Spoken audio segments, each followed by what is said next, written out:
আসসালামু আলাইকুম, welcome back to my channel. আজকে আমরা সুইট হোমের সিজন 3 এর সেকেন্ড লাস্ট এপিসোডের গল্প শুনব। গত এপিসোডে আমরা দেখেছিলাম মিস চায়ের মারা যাওয়ার পর অনেক রাগ করে এবং সে জোরে চিৎকার করে আর সব মনস্টাররা তার কাছে এসে পড়ে এবং স্যানবকে ঘিরে ফেলে। এই এপিসোডের শুরুতে আমরা দেখতে পাই ইয়নসো MH4কে অনেক মেরেছিল এবং তার হাত কেটে ফেলেছিল। সে অন্য একটা বডি থেকে হাত কেটে তার হাতের সাথে লাগিয়ে নেয়, কিন্তু তাও উল্টো করে। তখনই সেখানে MH2 আসে এবং তাকে পালিয়ে যেতে বলে, আর এটাও বলে যে আমি তোমাকে মারার অর্ডার পেয়েছি। তখন MH4 কান্না করতে থাকে আর বলে তার সাথে তো আমার এরকম কোনো মিসআন্ডারস্ট্যান্ডিংও ছিল না। সে যা বলেছে আমি তো তাই করেছি, তার কোনো কথাই আমি অমান্য করিনি। তখন MH2 বলে আমি তোমাকে মারতে চাই না, এজন্যই আমি তোমাকে পালিয়ে যেতে বলছি। তুমি যদি আমার কথা না শুনো তাহলে আমার কাছে আর কোনো অপশন থাকবে না।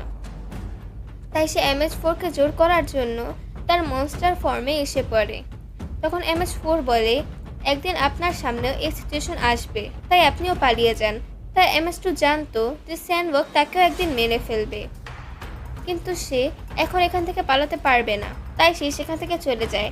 আর MH2 পিছন থেকে অনেক খারাপভাবে কান্না করতে থাকে এবং চিল্লাতে থাকে। আর তখন সে রাগে ইলেকট্রিসিটির মেন সুইচকে জোরে হিট করে, ফলে কারেন্ট অন অফ হতে থাকে। তখন লাইট পুরোই বন্ধ হয়ে যায়। তখনই আমরা সার্টেন থাককে দেখতে পাই তারা বাকি সোলজারদের সাথে মানুষদের বাইরে বের করার প্রিপারেশন নিচ্ছিল। তখন সে সোলজারটা আসে যে মানুষদের মনস্টার হতে দেখেছিল। সে জানতো না যে তাদেরকে মনস্টার বানিয়েছে, কিন্তু সে মনে করছিল যে তাদের মধ্যে সিমটম দেখা দিচ্ছে। এরপর সার্জন থাক বলে তোমরা ম্যাপ ফলো করো এবং আমি যখন বলবো তোমরা সবাইকে নিয়ে বের হতে থেকো। তখন দুজন সোলজার আগে আর দুজন সোলজার পিছিয়ে এভাবে সার্ভাইভার্সদের নিতে থাকে। পরের সিনে আমরা দেখতে পাই স্যানবক ডক্টর ইমকে ডাকতে থাকে। তখন ডক্টর ইম ধীরে ধীরে উঠতে থাকে। তখন সে বলে তুমি আমাকে এখানে কেন নিয়ে এসেছো? তখন MH2 তার সাথে ইকেও নিয়ে আসে। ডক্টর ইম প্রথমবার ইকে দেখতে পায়। সে কি করবে বুঝতে না পেরে তার সাথে হ্যান্ডশেক করতে চায়, যেন সে অন্তত মনস্টার হতে পারে। তখনই স্যানবক তাকে বলে হ্যাঁ, আমাদের তো মনস্টারই হতে হবে, কিন্তু আগে বলো তোমার কি মনে হয় না তুমি আমাদের সাথে ধোঁকা করেছো বা কিছু লুকিয়েছো? প্রথমে ডক্টর লিম একটু ভয় পায়, কিন্তু এরপর স্যানবক তার কাহিনী শুরু করে দেয়। সে তার পেট দিয়ে টেন্টিকলস ঢুকিয়ে দিয়ে তাকে বলে তুমি এতদিন আমাদের সাথে ধোঁকা করেছো, তুমি আমাকে অন্ধকারের মধ্যে রেখেছো, তুমি আমার রক্ত দিয়েই সবাইকে স্পেশাল ইনফেক্টি বানিয়েছো, কিন্তু আর না, স্পেশাল ইনফেক্টি হিসেবে আমাকে বেছে নেওয়া হয়েছে, আর আমি কাউকে স্পেশাল ইনফেক্টি হতে দিব না। আর সে তার পেট থেকে সিরামটা বের করে তার পা দিয়ে সেটা ভেঙে ফেলে। তখন ডক্টর লিম বলে আমি মনস্টার হতে চাই, আমি কেন মনস্টার হতে পারবো না? তখন স্যানবক বলে তুমি কখনো মনস্টার হতেও পারবে না। তারপর সে তাকে খারাপভাবে মেরে তাকে আগুনে পুড়িয়ে ফেলে। সে মরার আগে ইকে বলছিল প্লিজ আমাকে মনস্টার বানিয়ে ফেলো, আমি এইভাবে মরতে চাই না, কিন্তু ওই কিছুই করে না, সে চুপচাপ দাঁড়িয়ে থাকে। এখন গাইস আমার প্রশ্ন হচ্ছে সব মেন ক্যারেক্টারই এখানে মারা যাচ্ছে। যেমন ইকিয়ংকে মেরে ফেলা হলো, যার মরার কোনো দরকারই ছিল না। এরপর কিমকে মনস্টার বানিয়ে ফেলা হলো, আর ইউনের উপরে এখন সিমটম দেখা দিচ্ছে। আর এখন তো ডক্টর ইমকেও মেরে ফেলা হলো। তো যাই হোক, শেষ পর্যন্ত কি হবে তা আমরা পরের এপিসোডেই অর্থাৎ লাস্ট এপিসোডেই জানতে পারবো। এরপরের সিনে আমরা স্টেডিয়াম দেখতে পাই। সব সোলজাররা সব মানুষদেরকে বের করছিল। তখন আমরা ইয়ংকেও দেখতে পাই। হঠাৎ সে তার সামনে অনেকগুলো মনস্টার দেখতে পায়। মনস্টারগুলো চাইলে তার উপর অ্যাটাক করতে পারত, কিন্তু তারা শান্তভাবে দাঁড়িয়েছিল। তখন ইয়ন সামনে যেতে থাকে। একটি মেয়েকে সে দেখতে পায়। সেটা আর কেউ না, সেটা ছিল চিফের মেয়ে। সে এত খারাপ সিচুয়েশনে আর বাঁচতে চাইছিল না, তাই সে গান দিয়ে তাকে মেরে ফেলতে চাচ্ছিল। তখন ইয়ং এসে পড়ে। তো আমরা আগে থেকে জানতাম যে চিফের মেয়ে ইয়ংকে অনেক পছন্দ করে।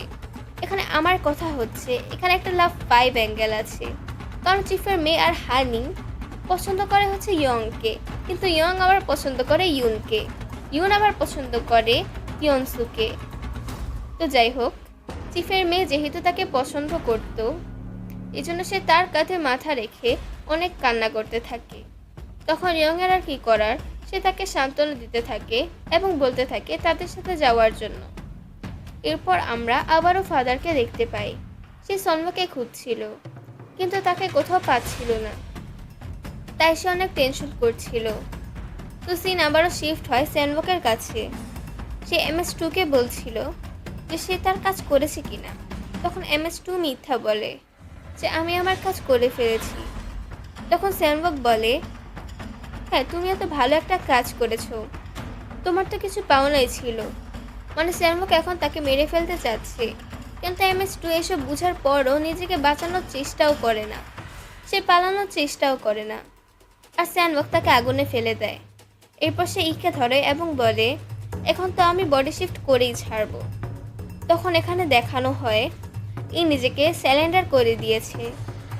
সে চাইলে তো তার সাথে ফাইট করতে পারত, কারণ তার মাও এটা বলেছিল, কিন্তু সে নিজেকে স্যালেন্ডার করে দেয়। আর স্যানওয়াক অবশেষে তার বডি শিফট করেই ফেলে। স্যানওয়াক তো অনেক খুশি ছিল। তো এই সিনটা একদমই খারাপ ছিল, আমার তো এটা দেখে মনটাই ভেঙে গেল। তো গাইস, আপনাদের কি এটা ভালো লেগেছে নাকি ভালো লাগেনি তা অবশ্যই কমেন্ট সেকশনে জানাবেন। তো যাই হোক, তখনই আমরা চাইয়নসু এবং ইউনিয়ককে দেখতে পাই। তারা আসতে অনেক লেট করে ফেলেছিল, তারা কোনো মানুষকে এখানে দেখতে পায় না। তখন তারা ল্যাবে গিয়ে অনেক ব্লাড ছড়ানো ছিটানো দেখতে পায়। ইউনিয়ক তো দেখে বুঝে যায় যে এটা কোনো মানুষের ব্লাড না, এটা কোনো মনস্টারের ব্লাড। পরের সিনে আমরা ইয়ংকে দেখতে পাই, সে এখনও রাস্তা খুঁজছিল। তখন চিফের মেয়ে তাকে বলে, তুমি আমাকে ছেড়ে চলে গিয়েছিলে কেন? তখন ইয়ং কিছু বলতে পারে না। তখন চিফের মেয়ে বলে, আচ্ছা থাক, তুমি যে বেঁচে এসেছো এটাই আমার জন্য অনেক জরুরি, আর আশা করছি আমাকে ছেড়ে তুমি কখনোই যাবে না। তখনই তারা সেখানে MS3কে দেখতে পায়। MS3 সত্যি অনেক ভালো ছিল। সে শুধু স্যানওয়াকের কথা শুনতো, তার অর্ডার মানত, কিন্তু সে সত্যি অনেক ভালো।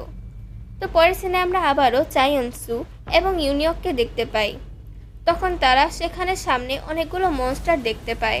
তারা ভাবতে থাকে এতগুলো মনস্টার কিভাবে আসলো, তাদের মধ্যে তো কোনো সিমটমই নেই। তখন ইউনিয়ক বলে, আমাদের আলাদা হয়ে যাওয়া উচিত। তখন ইয়নসু বলে, না, আমার মনে হয় এই মনস্টারটা তোমাকে মেরে ফেলতে পারে, তাই আমাদের একসাথে থাকাটাই ভালো। তখন ইউনিয়ক কিছু বলে না, তো স্মাইল করে। তখন ইয়নসু তাকে পাঞ্চ মেরে বলে, স্মাইল করাটা তুমি কোথা থেকে শিখেছো?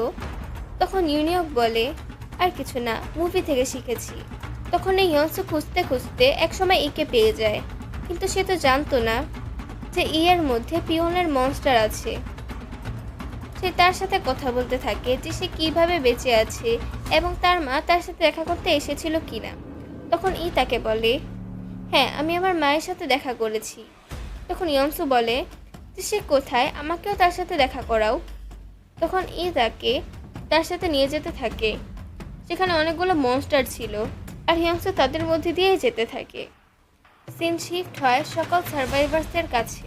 সার্জেন্ট কিম সেই মেডিসিন দিয়ে বলে, সেই সোলজারটি তোমার মেডিসিন আনার জন্যই মরেছে, তাই অ্যাটলিস্ট তুমি তো বেঁচে থাকো। তখন সেই মেয়েটার কাছে কোনো অপশন ছিল না এবং সে সেই মেডিসিনটি নিয়ে নেয়। সিন শিফট হয় ফাদারের কাছে। সে সার্জেন্ট কিমকে বলে, সব মানুষ এসে পড়েছে, কিন্তু সনওয়া কোথায়? তখন সার্জেন্ট কিম বলে, তুমি আগে তোমার চিন্তা করো। কিন্তু ফাদার তার কথা শুনে না এবং সনওয়াকে খুঁজতে বেরিয়ে পড়ে। তখন সিন সনওয়ার কাছে শিফট হয়। সে চার্চের মধ্যেই ছিল, সে প্রে করছিল যে ভালোই হয়েছে ফাদার চলে গিয়েছে। তখন সেখানে সে আধা ইনফেক্টেড লোকটা আসে এবং তাকে বলে, সব মানুষরা কোথায় চলে গিয়েছে? তুমি কি জানো তারা কোথায়? আর তুমি যাওনি কেন? তুমি কি আমার অপেক্ষায় আছো? তখন সেই লোকটি তার উপর অ্যাটাক করতে যায়, কিন্তু এর আগে সনওয়া তার উপর অ্যাটাক করে ফেলে। তখন আমরা দেখতে পাই সে ফাদার একটা মশাল জ্বালিয়েছিল। তারপর সে চার্চের দিকে যায় এবং সে সেখানে সনওয়াকে পেয়ে যায়। সে তাদের সিচুয়েশন দেখে বুঝতে পারে যে লোকটা কিছু তো একটা করেছে। তখন সে তাকে মারতে থাকে। সনওয়া তাকে আটকায় আর বলে, না, ওকে মেরো না।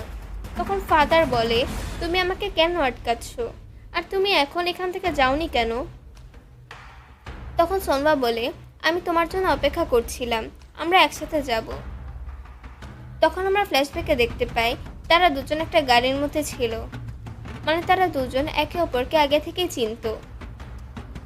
তখন সোনবার আইস ব্ল্যাক হতে থাকে আর তাদের মধ্যে কেউ একজন হ্যালুসিনেট করতে থাকে, কিন্তু এখানে কে মনস্টার হয়েছে তা ভালোভাবে বোঝানো হয়নি। প্রেজেন্টে ফাদার তাকে জড়িয়ে ধরে এবং বলে, এখন আমরা একসাথে থাকবো আর পালিয়ে যাব।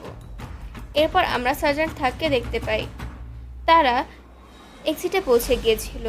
তখন সার্জেন্ট থাক বলে, সামনের রাস্তা ঠিক হলে আমি বারবার টর্চ জ্বালাবো। তখন সে টর্চ জ্বালাচ্ছিল, কিন্তু তার সামনে সে তার মনস্টারকে দেখতে পায়। তখন সার্জেন্ট কিম এসে তাকে বলে যে সামনের রাস্তা ঠিক আছে, কিন্তু সার্জেন্ট থাক তার উপর আর কন্ট্রোল করতে পারে না এবং তার নাক থেকে অনেক রক্ত পড়তে থাকে। সবাই অনেক ভয় পেয়ে যায়। সে তার হাতে একটা বম নিয়েছিল যেন সে তাকে মারতে পারে। সার্জেন্ট কিম তাকে আটকানোর অনেক চেষ্টা করে, তার হাত থেকে বোম নিয়ে নেওয়ার চেষ্টা করে, কিন্তু সার্জেন্ট থাক তাকে ধাক্কা দিয়ে সে পিছনে যেতে থাকে এবং বোম ব্লাস্ট হয়ে যায় আর সার্জেন্ট থাক মারা যায়। তখন আমরা ইউনিয়ককে দেখতে পাই। সে চিফের রুমে চলে যায়, কারণ তার মনে হচ্ছিল যে কেউ তাকে ডাকছে, কারণ সেখানে একটা ক্রিয়েচার ছিল আমরা আগে দেখেছিলাম। তখন সেখানে দুজন মনস্টার আসলে সে তাকে 1 সেকেন্ডের মধ্যে মেরে ফেলে। তখন সেখানে কিম আসে তাকে হেল্প করার জন্য, কারণ তারা দুজন একে অপরকে আগে থেকে চিনত। এরপর আমরা সার্জেন্ট কিমকে দেখতে পাই। তা যেখান দিয়ে যাবে সেখানে একটা বড় বরফের লেয়ার তৈরি হয়ে গিয়েছিল। তখন সার্জেন্ট কিম মনে করতে থাকে সার্জেন্ট থাক তাকে বলেছিল সোলজাররা সবসময় সোলজারই থাকে, তারা মরলেও মানুষের হেল্প করেই মরবে। এরপরের সিনে ইয়নসুকে দেখতে পাই। সে স্টেডিয়ামের বাইরে এসে পড়েছিল, তখনও সেখানে আগুন জ্বলছিল। তখন সে তাকে জিজ্ঞেস করে যে এতগুলো মনস্টার কোথা থেকে আসলো। তখন ই বলে, এসব আমি বানিয়েছি। তখন চায়নসু বলে, এটা তুমি ঠিক করনি, তোমার মা জানতে পারলে কত কষ্ট পাবে তুমি জানো। তুমিও তো একজন মানুষ আর তোমার মাও তো একজন মানুষই ছিল। তখন ই বলে, মানুষই তো সবচেয়ে বড় প্রবলেম। তখন সে ইয়নসুর নাম ভেঙে ভেঙে বলে, যা হিয়নসু। তখন হিয়নসুর একটু ডাউট হয়, হয়তো এটা আসল ই না। তখন সে তার হাত ধরে এবং তাকে বলে, আমি এখনই তোমার মাইন্ডের সাথে কথা বলছি। তখন সে তার সাবকনশিয়াস মাইন্ডে চলে যায়। তখন হিয়নসু সেই জঙ্গলে চলে যায় যেখানে ই সবসময় পালিয়ে যেত। তখন সে ইকে একটা গাছের সাথে বেঁধে থাকতে দেখতে পায়। সে তাকে ছুটানোর অনেক চেষ্টা করলে তখনই সেখানে পিয়ন এসে পড়ে। আসলে এর আগে তাদের আর কখনো দেখা হয়নি। তখন পিয়ন বলে, আমি ওর বাবা। আর সে হিয়নসুকে সব স্টোরি বলতে থাকে। সে তাকে আরও বলে যে তুমি কোথায় ছিলে যখন ই কিয়ং মরে যাচ্ছিল, আর যখন ইকে আমি অ্যাটাক করেছিলাম তখন সে তার উপর অ্যাটাক করে। তখন মনে হয় যে কেউ পিয়নের উপর অ্যাটাক করেছে আর তারা দুজনেই তাদের ইলিউশন থেকে বের হয়ে যায়। আসলে সঠিক সময় সেখানে ইউনিয়ক এসে পড়েছিল আর ইয়ের উপর অ্যাটাক করেছিল। তখন ইয়নসু তাকে বলে, প্লিজ এখন তাকে মেরো না, আমি ওকে মনস্টারের কন্ট্রোল থেকে ডিসকন্ট্রোল করার চেষ্টা করছি। তখন ইউনিয়ক বলে, তুমি আর কতদিন ওকে বাঁচিয়ে রাখবে, এর চেয়ে ভালো তুমি ওকে মেরে ফেলো। তখন ইয়নসু বলে, না তুমি এখন তাকে মেরো না, আমি ওকে এত সহজে মরতে দেখতে পারি না। আর তখনই ই অর্থাৎ পিয়নের মনস্টার তার বানানো সব মনস্টারদের ডাকে। মনস্টারগুলো তাদেরকে ঘিরে ফেলে। তখন ই অর্থাৎ পিয়নের মনস্টার ইউনিয়ক আর চায়ন্সের উদ্দেশ্যে বলে, এখন পারলে বেঁচে দেখাও। আর এখানেই আমাদের এপিসোড 7-এর গল্পটি শেষ হয়ে যায়। তো আর মাত্র একটা এপিসোড, এরপরে আমরা জানতে পারবো যে শেষ পর্যন্ত কি হতে চলেছে, ইউনেরই বা কি হবে, আর ই কি মরে যাবে, আর ইউনিয়ক আর হিয়নসু কি পারবে এই মনস্টারদের থেকে বাঁচতে। তা জানতে হলে লাস্ট এপিসোডটি দেখতে হবে। আর লাস্ট এপিসোডটি দেখতে হলে আমাদের চ্যানেলটিকে সাবস্ক্রাইব করবেন এবং এই এপিসোডটি ভালো লাগলে ভিডিওটিকে লাইক করবে। আজকের জন্য এই পর্যন্তই। আল্লাহ হাফেজ।